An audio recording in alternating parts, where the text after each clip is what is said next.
Hi guys, it's Miss Morgan, and I'm here today with your bonus science activity on foil boats.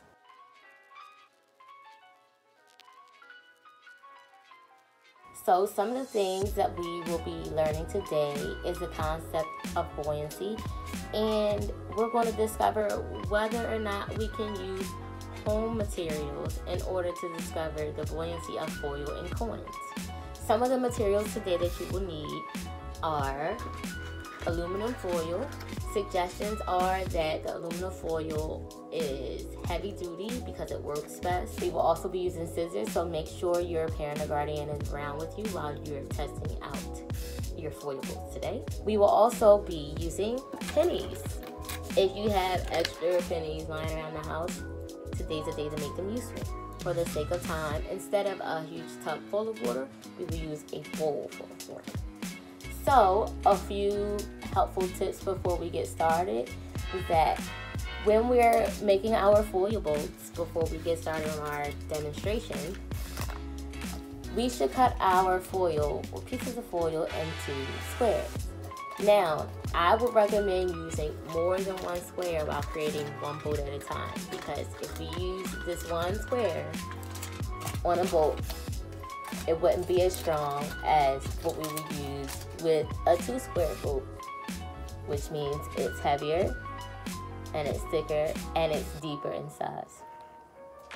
A helpful definition before we get started is buoyancy, which is a net upward force caused by displacement. So, a few helpful tips before we get started is that when we're making our foil bolts, before we get started on our demonstration, we should cut our foil or pieces of foil into squares. Now, I would recommend using more than one square while creating one boat at a time, because if we use this one square on a boat, it wouldn't be as strong as what we would use with a 2-square boat, which means it's heavier and it's thicker and it's deeper in size. For example, a boat displaces a certain amount of water based on its weight and shape. If the weight of the boat is less than the weight of the water it displaces, it floats on top of water. If the boat weighs more than the water it displaces, it will sink. However, whether or not we can sink a foil boat with however many pennies it takes. To get started, as you can see, I'm not that artistic, but I was able to make a triangle-shaped foil boat. That's the inside. And I was able to make a circle-shaped foil boat. That's the inside. So, we're going to test out both boats, and we're going to see how many pennies it takes to sink both ships. We're going to test out our triangle boat first. As you can see in the water, it is floating on top of the water in the bowl. So, before I place the pennies on top of the boat, you should know that going into the project, you're definitely going to need a lot of pennies. So have a group of them sitting on the table with you while using this. Also, you want to only use one type of coin at a time and a penny on another. So try to use all of the same type of coin. So now I'm going to begin putting my pennies on my foil boat.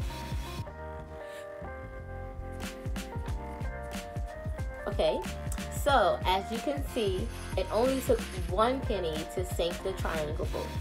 Now, a suggestion to you, if you'd like to do this more frequently or make different shapes in order to test it out, have a pen and paper with you so you are able to take notes on the reactions after you sink each boat. So now, we're going to get started with our circle boat. We're going to test it out.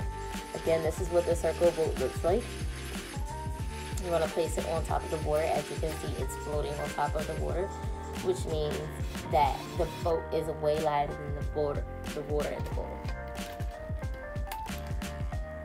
Alright, so one by one, I'm going to add my pennies to my circle-shaped boat. 1, 2, 3. As you can see, the boat is still holding up. 4,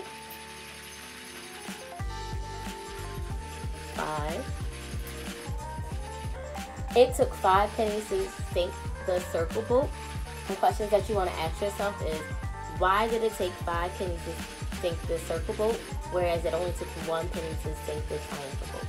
And one suggestion that I can give to you is, it may be possible that the circle boat was quite heavier than the foil boat because of the shape it had to be made into.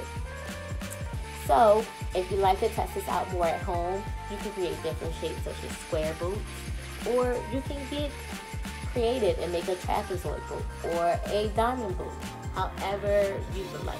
If you want to continue to test it out with possibly nickels.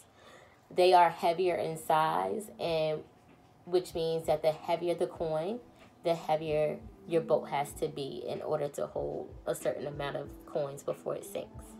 Okay? Thank you guys for coming in and looking at the lesson. I hope you enjoyed it, and I hope you enjoyed the rest of our newsletter for this week. Enjoy the rest of your day. Bye.